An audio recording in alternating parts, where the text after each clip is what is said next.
Hi everyone, Harry Frank from Red Giant here. In this tutorial, we're going to continue our studies on the particle section within Trapcode Particular. Specifically, we'll be taking a look at the use of custom particles, how to choose particles from the particular library, and how to control the timing of your particles in relation to the time of your source material.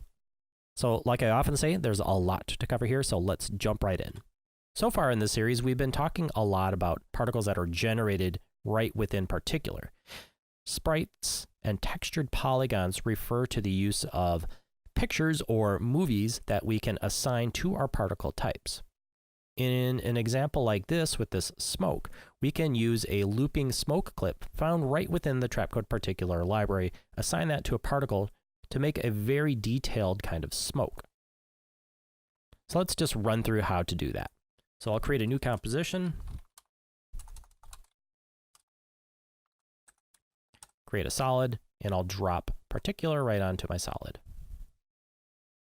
Now, being that we're focusing mostly on the particles and not so much about the motion, I'm not going to go into a whole lot of detail on setting up the emitter settings, but I'll set this to a directional emitter, and I'll point this up.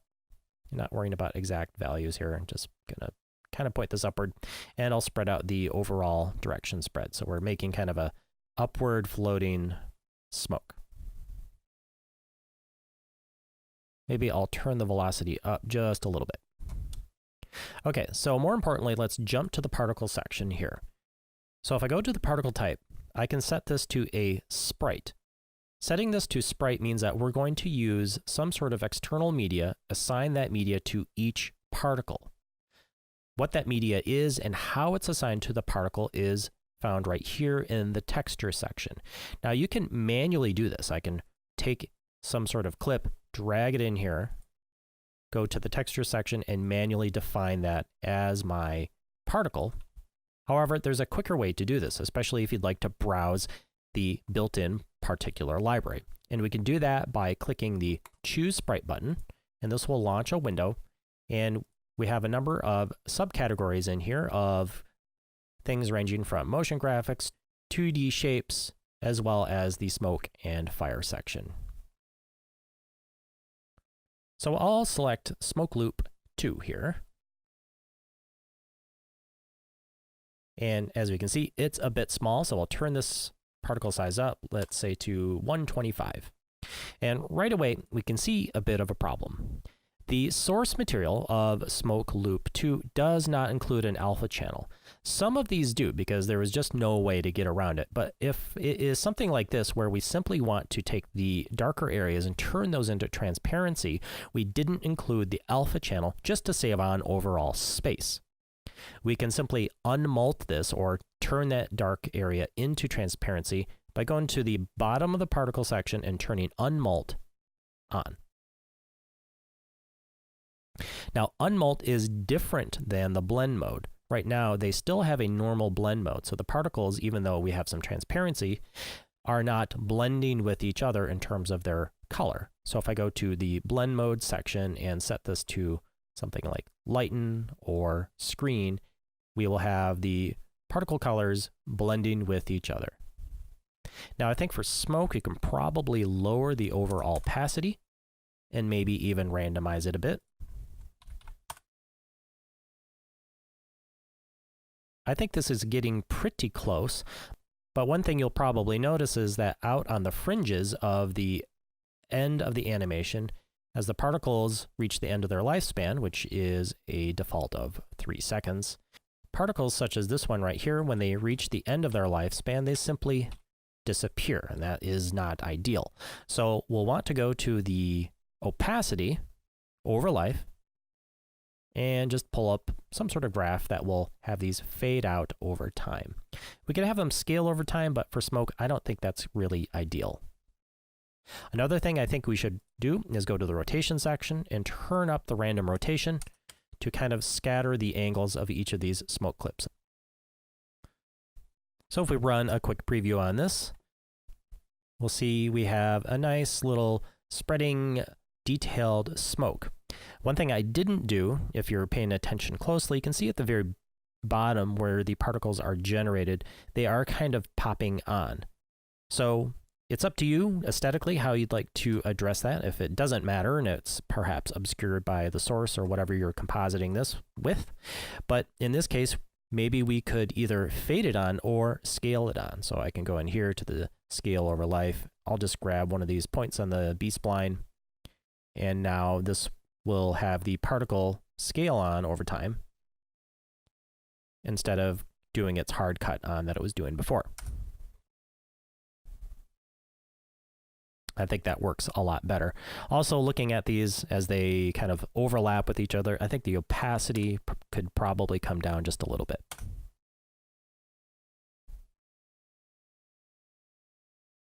And I think that smooths out the base of the particle emitter quite a bit. So I think that makes for a really nice looking smoke. So that's a good introduction to using custom particles. Now I'd like to switch this over to a very different approach, which is creating explosive behaviors, such as this little explosion kind of design right here. So I'll create a composition here. Create a solid and drop particular on it. Now, I've covered this before, but this might have been a long time ago for you. In the emitter section, we have two different options here for how particles generate. They can generate continuously, or they can explode, which is generate on one frame and then have the particles per second immediately go to 0. Now you'll see that our default setting of 100 particles per second means that we are generating particles for just one frame at 100 particles per second. So to get those visible particles up, we really need to increase the particles per second quite a bit.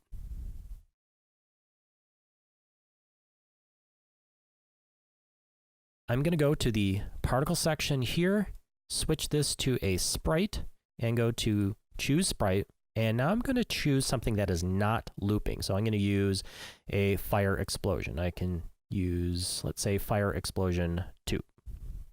So I'll bring up the particle size, and again, we see that we've got a black frame around the particle type, so I'll go into unmult, turn that on, and also set the screen mode to blend so that the fire is actually blending together.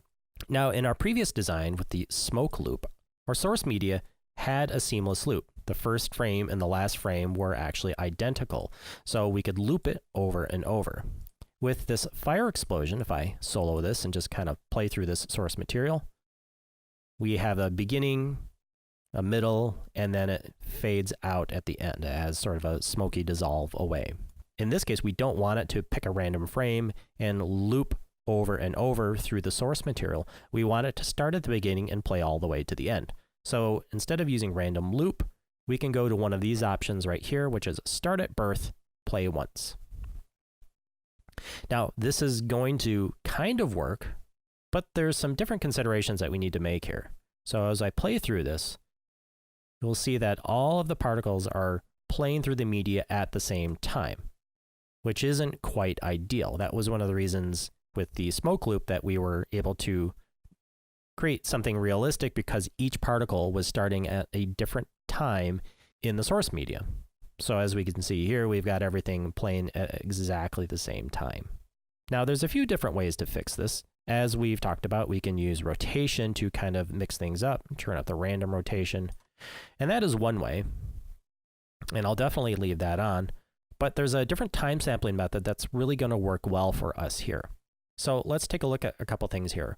We have our particle life, which is set to 3 seconds, and our source material goes to 4 seconds. So even though this has a nice little dissolve at the end, we're never actually going to see that dissolve because the particle lifespan stops short at 3 seconds.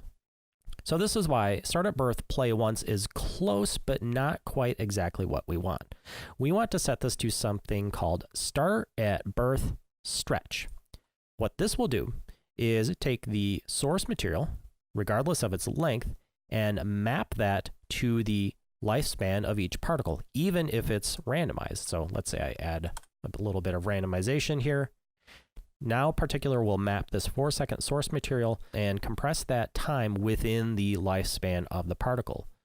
Not only does this add a little bit of randomness depending on your life random, but this will also play all the way through to the end of that source material Now, generally, with this kind of clip, you don't need a whole lot of velocity. You don't need these fire bursts all flying away from the center at a rapid rate. In fact, you can probably keep the velocity pretty small and go to the particle section and really kind of get that particle size as high as you think it might need to go.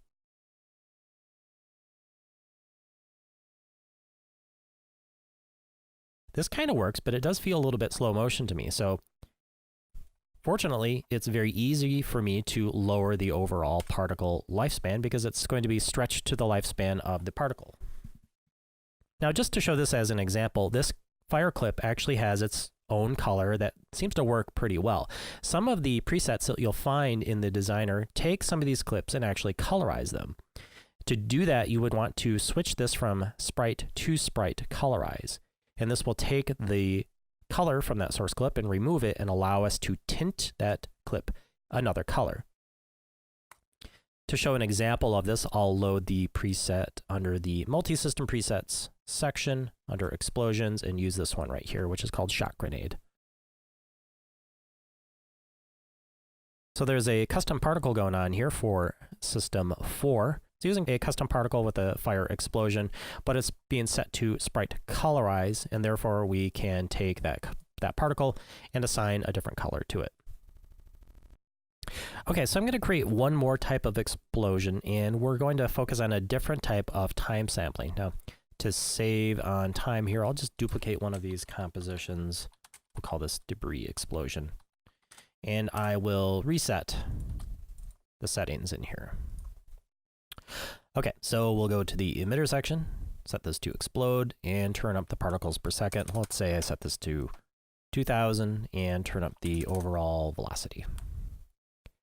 So I'll go to the particle section, we'll switch this to a sprite, and I'll go to the sprite library, and we'll go to the dust and debris section this time. I'm looking at this one right here, glass bits sequence, let's see, 1 or 2. I'll just pick one of these. And if we look at this sequence, it's simply a number of glass bits that are random from one frame to the next. So this is a QuickTime movie, but each of the frames is different. So we want to randomly sample each of these frames. So I'll turn up the size.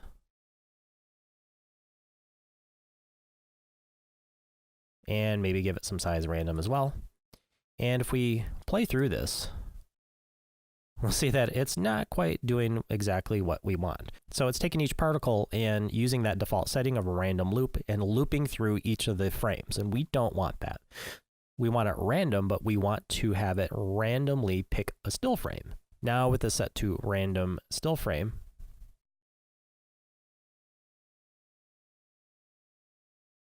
we'll see each of the particles is different. We've added a little bit of size random as well.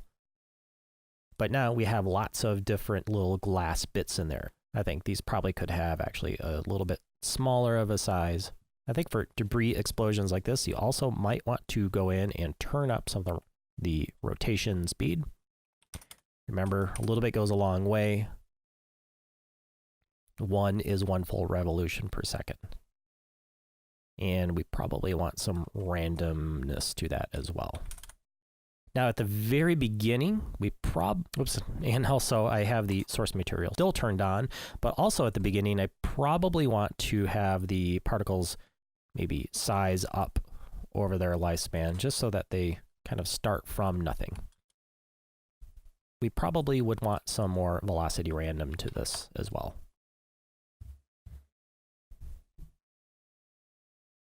So let's jump over to another example where we're going to use textured polygons. So in this case, I have a particle source here, which is just a couple different letters, just A, B, and C. And this is generated within After Effects, and we're assigning that to our particle source. So the main difference between using a sprite and a textured polygon is really that three-dimensional orientation. So if I go to the particle section and we say, use a textured polygon, this allows us to randomly rotate in X, Y, and Z. If I change this from textured polygon colorize to sprite colorize, you'll notice that these all snap to particles that are flat to the camera. If I set this to textured polygon, colorize, we'll see that using a bit of random rotation randomly rotates in all 3 axes. And because I've set this to textured polygon colorize, I can vary the colors of these over their life. I can say randomly choose a color from the gradient and pick a preset. So again, we're using a random still frame in this example. So it's randomly picking A, B, or C. So what if we wanted a specific order to our particles? So if we wanted to move in the order of the alphabet, or perhaps a text example. So to do this, I'll jump to one more example here. And I'm not going to set up the particle source just because I just copied some text in here. But this example is just one long composition, and each frame is a different letter. And it's actually just spelling out some random sample text.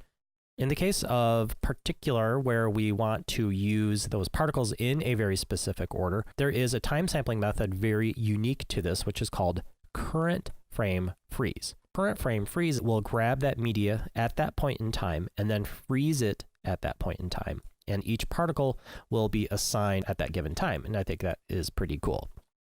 And I think that about wraps it up for this lesson. My name is Harry Frank for Red Giant. We'll see you in the next lesson.